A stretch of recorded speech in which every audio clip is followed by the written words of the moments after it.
আজকে আমি আর আমার ছেলে চলে গেলাম ডাক বাংলার রহমানিয়া হোটেলে। ওখানে তন্দুর রুটি আর পায়া খাওয়ার জন্য।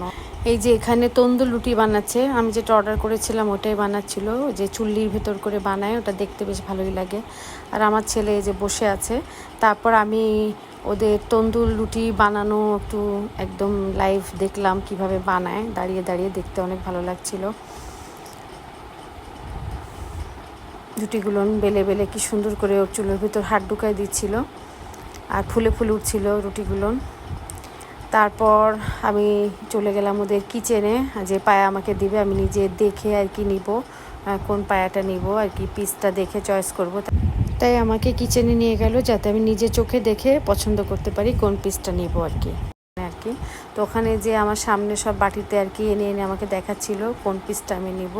তো তারপর আমি পছন্দ করে দিলাম, দেন সেই পিসটা আমি নিলাম, পার্সেল নিলাম। ওখানে খাবো না, বাড়িতে বসে একটু অ্যাশ করে খাবো। প্রতিদিন আমি আর আমার ছেলে ফুড কোর্টে যাই, তাই আজকে একটু